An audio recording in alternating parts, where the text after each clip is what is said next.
We do. That they get from somebody else. Sorry for the background up here. I had the ink pen. I shared it with somebody else. We're having fun. Our county council and county administration joining Metro Health. Thank you all, and I do want to thank my colleagues for being here today.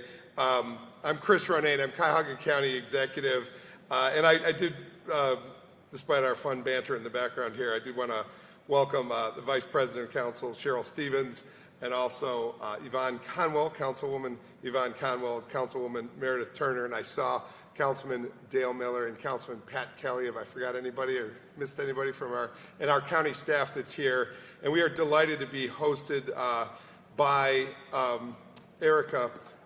We are Dr. Erica Steed. We are really delighted to be at Metro Health today. This matters, and thank you for your partnership, Dr. Steed, here at Metro Health. This is a conference, and I thank the media partners for being here, about women's health and about the proposed Women's Health Advisory Council. I made a pledge to do all I could coming into Office of County Executive to protect reproductive freedom and women's health here in Cuyahoga County. And today, I'm reaffirming that promise. Sadly, we know that access to health care is significantly more difficult for women, particularly black women, and that black women experience maternal mortality rates 2.5 times those of white women. I'm proud to announce the introduction of legislation that will form the Cuyahoga County Women's Health Advisory Council, a bill co-sponsored by myself and the aforementioned members of Cuyahoga County Council that are joining me here today, Councilwoman Stevens, Councilwoman Conwell, Councilwoman Turner. The Women's Health Advisory Council will advise leadership on policies affecting women's health. The council will consist of 13 people with backgrounds in the medical, legal, health and human services, and community sectors, providing a resource for women on all matters of health care. We in this community promote ourselves as a world-class healthcare community. We've got to step up and be just that every day, particularly where there are variances and gaps in access to health care. But we are at a pivotal time in the state of Ohio. In the short term, the council will help to create our crisis response plan to be activated should abortion be totally banned. The council will also recommend spending avenues for the Community Solutions Grant funded by County Council last year. The fight for more equitable and accessible health care does not end here. This is only the beginning. I look forward to working with this council and our partners gathered here to ensure that we improve health outcomes for all women in Cuyahoga County, especially those most deeply impacted by actions beyond these borders in Washington and Columbus. I'm also delighted to be joined by Dr. Lauren Bean of the Ohio Physicians for Reproductive Rights today, along with Dr. Erica Steed, and also, again, our council members who are here today.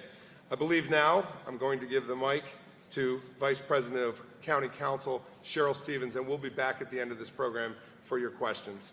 Thank you for being here today. Cheryl Stevens.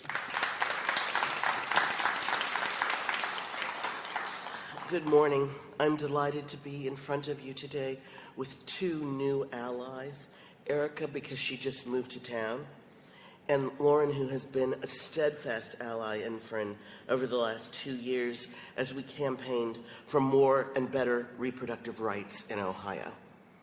African American women are often seen as the backbone of the communities that they work in. They're not always visible at the very front of the room, but they're always somewhere in the room working hard, making sure that tomorrow is a better day. But there are things that take us out of the equation. High blood pressure, high blood sugar, breast cancer, and not being able to get the right kind of health care when we need it. Or having poor reproductive care where medical personnel just dismiss their complaints.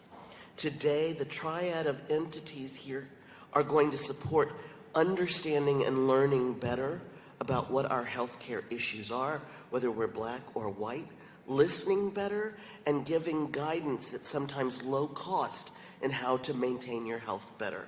And so I am incredibly appreciative of the stories that bring both of you ladies to this team, and for my colleagues on this team who never fail to support me. There's one other name I'd like to bring forth today. It's the fourth woman on council. That's Sunny Simon. She's all in on this as well. She just had court this morning. So thank you for supporting us, and we will be supporting you. Thank you again, Vice President Cheryl Stevens. I'd like to now bring up Cuyahoga County Councilwoman Yvonne Conwell.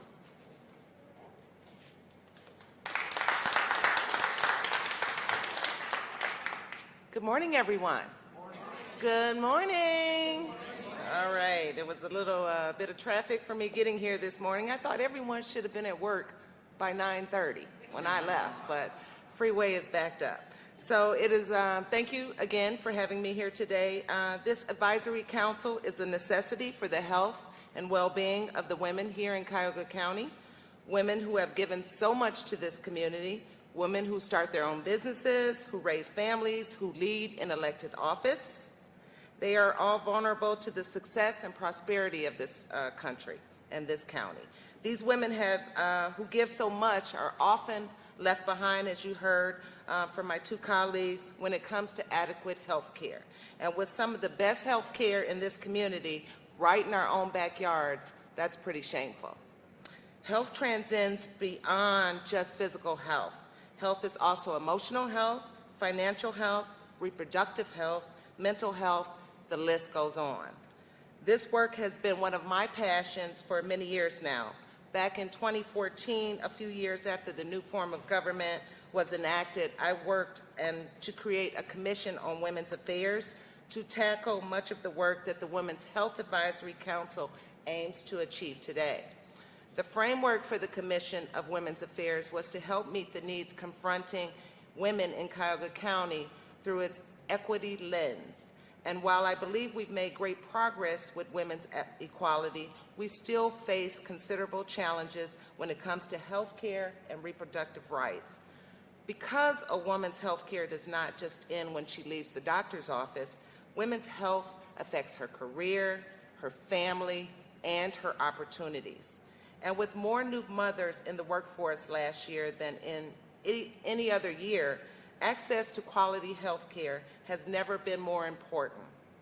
As chair of the Health and Human Services and Aging Committee, I'm incredibly excited about the work this council can do for our community. Their expertise, whether that be from schooling or lived experiences, can help prevent health disparities, educate the community, provide insight, and serve as an advocate for those who need it.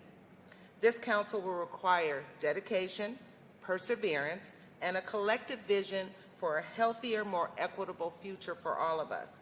That is what our daughters, our mothers, our sisters deserve. To speak a little more about this, I would like to have my fellow colleague and friend, Councilwoman Meredith Turner, say a few words. Thank you.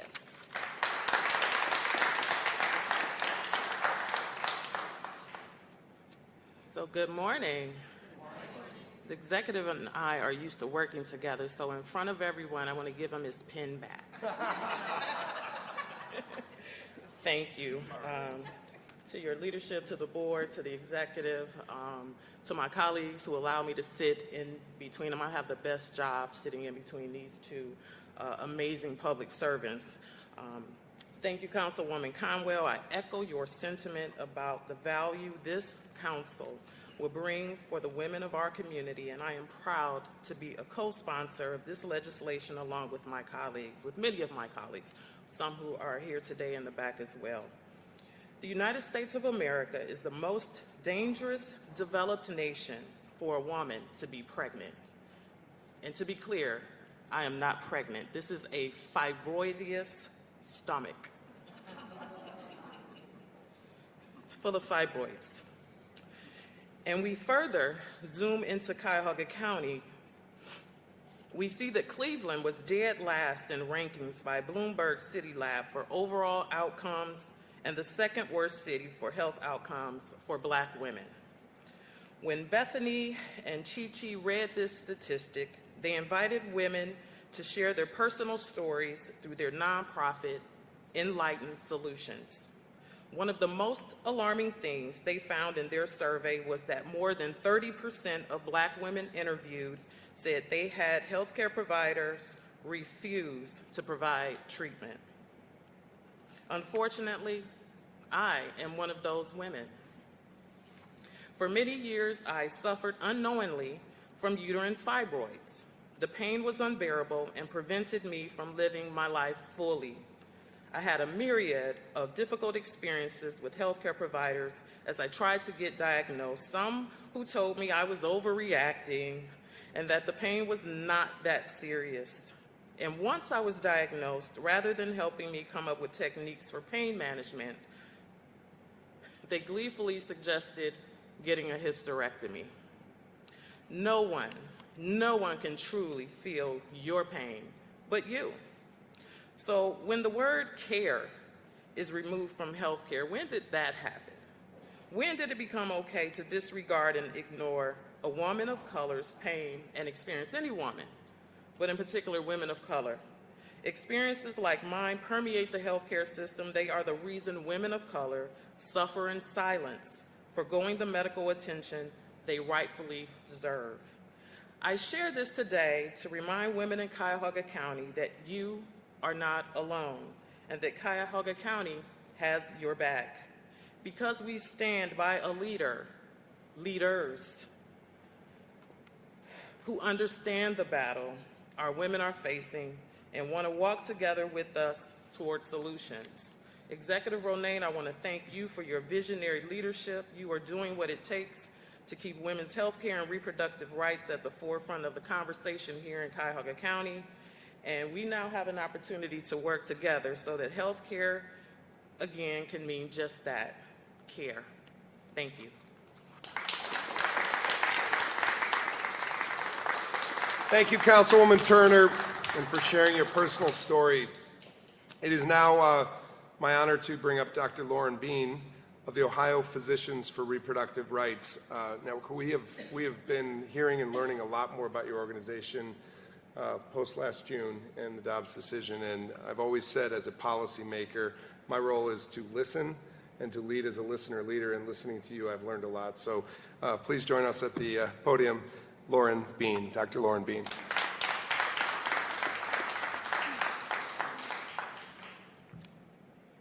I'm a little shorter than Chris Renane. So thank you so much. I'm truly honored to be here today, standing up here with these incredible leaders and community members. So I am a general pediatrician in Cleveland, and I felt the impact of my patients' loss of their reproductive freedom almost immediately after we lost Roe v. Wade with the Dobbs decision and the trigger ban went into effect in the summer of 2022. That first Monday after the Dobbs decision, I came to work and I had a couple conversations that made me realize that we had entered a real health crisis in our state, in our country, but in particular in our state. And I had two conversations that really put this into the forefront for me. The first was a mother of one of my patients called and asked if we should put her daughter on birth control to protect her in case she were raped and impregnated and she couldn't get the care that she needed. And I had never been asked a question like that before. I felt sick to my stomach, but I knew that bad things were going to happen, were happening. After I talked to that mother, I called one of my other patients who was a 16-year-old African-American patient from the area who was around 8 weeks pregnant. And the previous week, we've been having conversations where I was trying to do my best to make sure she had the information that she needed to make the decision that was right for her. And I had to call her that Monday morning and say, you know, hey, if you're considering not continuing this pregnancy, you really are, you know, you can't wait. She'd been hoping to wait to talk to OBGYN, to talk with an expert, but there just wasn't time. And I was sitting there thinking to myself, you know, I'm surrounded by patients that come from all sorts of backgrounds. And this patient, a young black girl who comes from a wonderful community, is a community that doesn't have the same financial resources as some of my other patients. And I couldn't help but think about how I could just see the socioeconomic disparities in healthcare widening in front of my eyes, and it was only the Monday morning after the Dobbs decision. So, you know, while that extreme ban, the trigger ban that went into effect immediately after the Dobbs decision is currently suspended, and it will be discussed again soon, that ban could go back into effect immediately. And it's an extreme ban that has no exceptions for rape or incest, and it will be devastating if that were to go back into effect. And because of that ban, people from all over the state, all ages were impacted. Women suffered, not able to get the care that they needed, hemorrhaging when they should be able to get care. It was a disaster, and we cannot let that happen again. And so, you know, I think that what's most important is that we are standing here together in support of the women of our city and the women of our state, and we are here empowering women to be in charge of their own reproductive health care decisions, and to not let the government make those decisions or get in the way of a woman making her own decisions regarding her health care. And that is one of the many reasons why this is so important to me, and why I believe it is so important to the people of our city. And so I can't stand up here without telling everybody to not forget that this November we have the opportunity to vote in support of reproductive freedom for the people of Ohio. And so please, everybody listening, vote yes on issue 1 this November to keep the government out of our healthcare decisions, and to keep families and the people of Ohio in charge of making their own reproductive healthcare decisions. Thank you.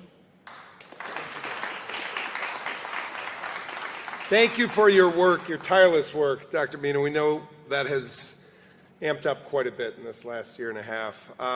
We just want to thank you again for your service. We also want to welcome our Director of Health and Human Services, David Merriman, who's here today. Thank you for being with us, David. And thank you. And no stranger to Metro Health, no stranger to the state of Ohio, a leader here in Cleveland. He knows I'm looking at him, John Corlett of the Center for Community Solutions. He's in his swan song at Community Solutions, but I don't think it's his last chapter. We need you, John. Thank you for your service to us. And again, we're working with Community Solutions on a grant that County Council has approved to really address the issues that we're talking about today. Our council, if brought forth by County Council, the Cuyahoga County new council that we're putting together, Women's Health Advisory Council, will be 13 persons, as I mentioned, but it's important to hear from doctors and nurses like Drs. Bean and Steed, because our commission will have medical, legal, health and human service professionals on it. We will have a representative specifically from Metro Health at Dr. Steed's designation. And that's important to us, that we have medical professionals, that we have persons who can help with legal advice, and persons who can help navigate the health and human service community. And we will have our Director of Health and Human Services on the council. So the Women's Health Advisory Council will be populated with subject area professionals. And it's what we need. We need to be a council that is truly giving women resources and tackling the problem that my colleagues on County Council so eloquently identified the need for. So without further ado, I want to say, and I say this to her over and over again, she is a breath of fresh air in this town. Open doors always here at Metro Health to everyone in this community and to us here today. Dr. Steed is everywhere promoting access to health. She impressed me the other day when she said, I renewed my licensure as an RN here and added to it in Ohio now that she lives in Ohio. But what impressed me, and you have it on today, is that she wore it on her badge. Yes, she's the CEO of this hospital, but she never forgets she's a nurse among medical professionals in this hospital. So she leads from the field, and I appreciate your leadership. Dr. Erica Steed, if you would come up to the podium. Thank you.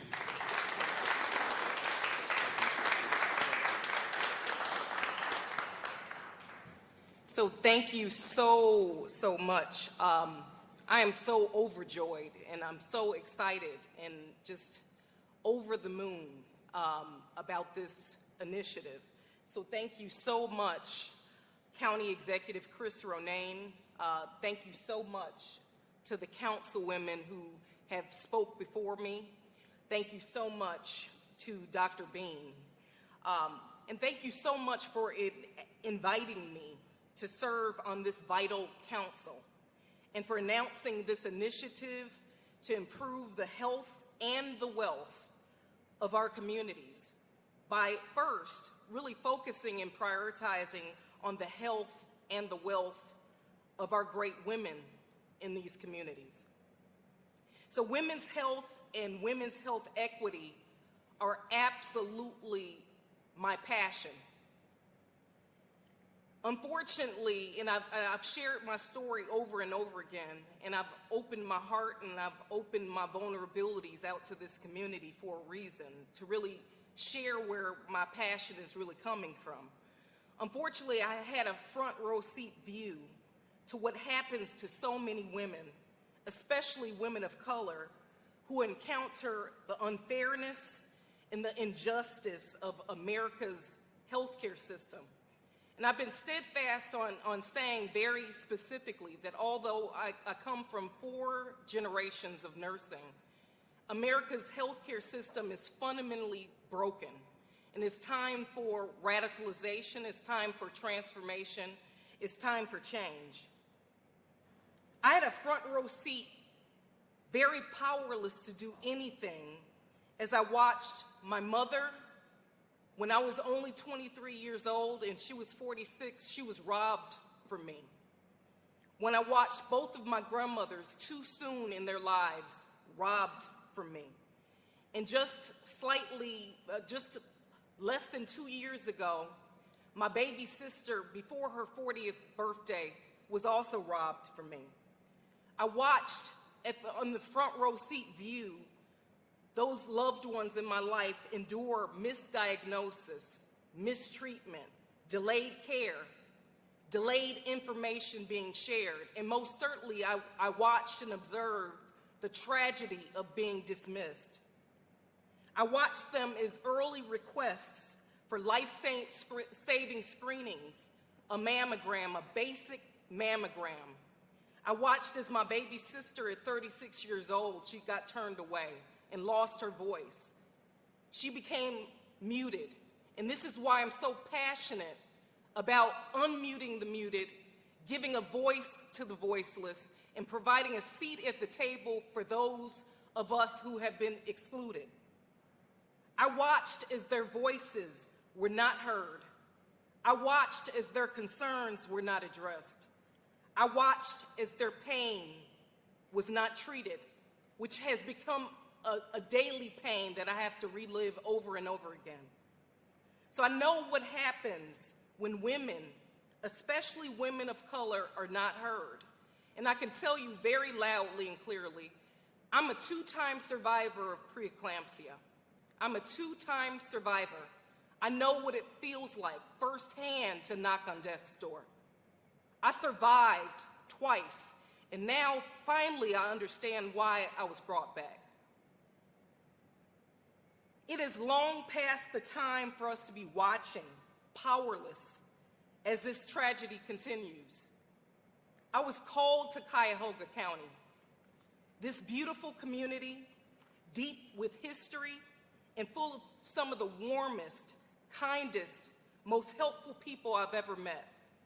It is also home to some of the worst maternal and infant mortality statistics in the country. It is also home to the poorest ranked livable city in the United States for our women of color. My heart truly pours out to this community.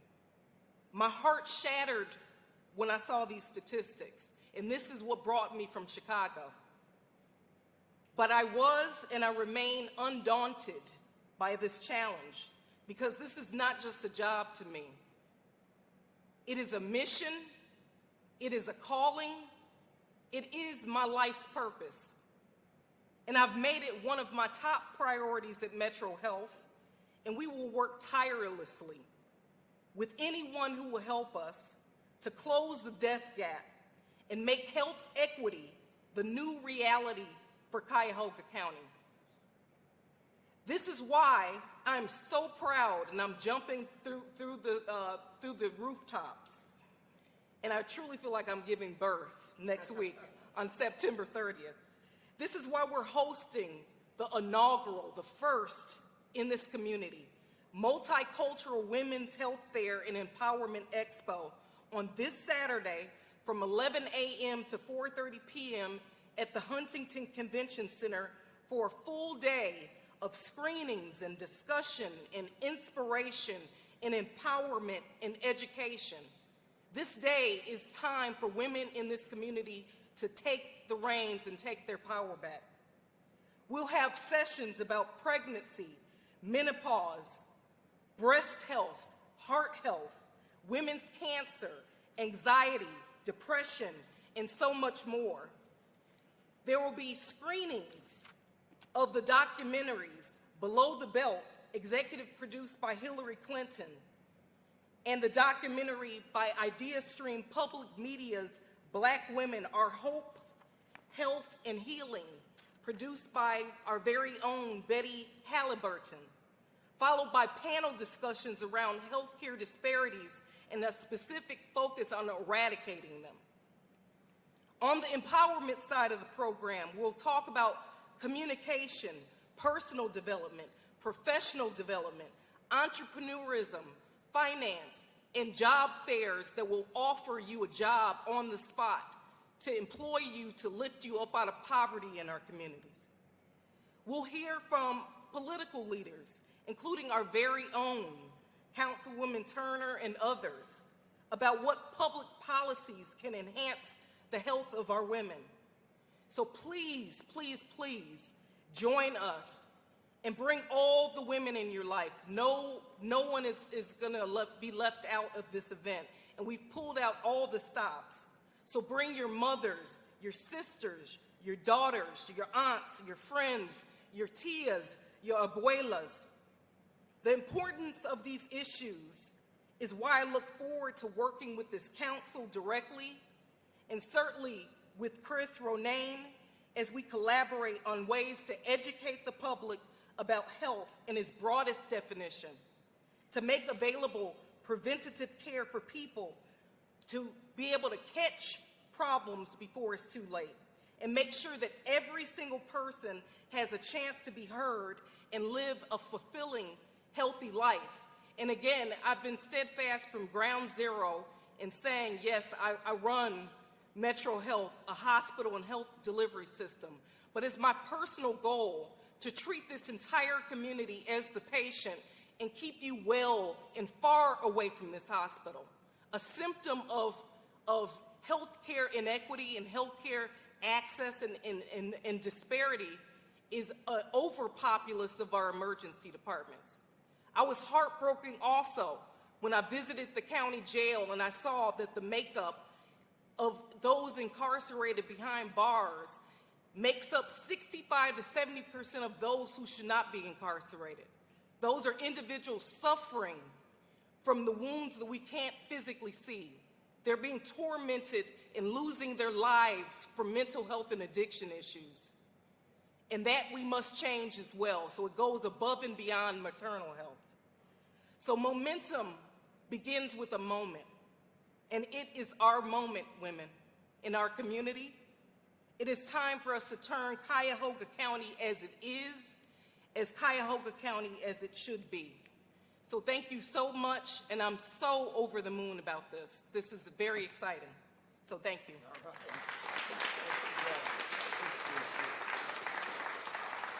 Thank you, Dr. Steed. And again, thank you for hosting us today. To the entire team at Metro Health, thank you for your partnership. I just want to give a couple more thanks. There's been a lot of people that have helped put together the Women's Health Advisory Council. I want to say to David Rosam, our policy director and director of strategy, thank you. We've had help from Sabrina Roberts, our senior advisor, Brendan Doyle, our special counsel, but most notably Zoe Toscas. She has been at this. Thank you, Councilman Sweeney, for saying that. Zoe's been at this from the day one that she hit the ground at Cuyahoga County, and I said to her this morning, it's one thing to manage boards and commissions, it's another to create one. And with the willingness of County Council and the leadership of County Council, we think we're going to get there. Very specifically, and I want to also acknowledge Councilman Martin Sweeney's here as well. Thank you. So we've got a majority of County Council here with us. We are confident that we're going to pass the Women's Health Advisory Council. Somebody asked me, will it be a permanent commission? It will be, because the work will be ongoing. Nobody says it better than Dr. Steed. This is all about health equity. Our fellows are here. Thank you for helping us develop the work. But we're all in this together. Cuyahoga County, hospitals like Metro Health, and we're going to lead other leaders to the table as well. You cannot say enough about Lauren Bean's tireless work. But I want to say it is not lost on me that I am one guy among 5 impressive women leaders in this community. And, you know, we just salute you. I want to just please a quick round of applause for the leadership right here. Thank you for your leadership.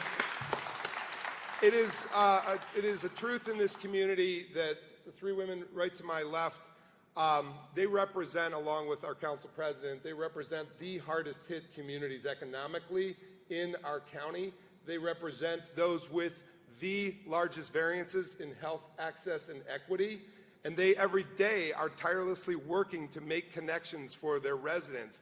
Doors like Metro Health always being open matters. And the Women's Health Advisory Council is intended to populate a council that is permanently working on improving such that we can really call ourselves a world-class healthcare community where across our community everyone has access to what they need in this community. That's why we're here.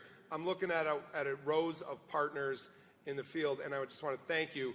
Please keep your advocacy up for the Women's Health Advisory Council. It'll be before us tonight at County Council, and we are looking forward to getting moving on a trajectory toward health access and really, really better options for women specifically. So thank you for the support of the Women's Health Advisory Council. I'm looking to Kelly, Jennifer, and David. Should we take questions here? Because you can divide and conquer us with 5 of us over here and anybody else that wants to address questions. But to the media partners that are here, thank you for being here. Thank you all. One more time for Metro Health and our leadership. We appreciate you. Thank you, County Council colleagues, for being here too. All right, questions? We can take them over here. Good? And have a great day. Yes, that concludes our news conference. Thank you for coming. Thank you.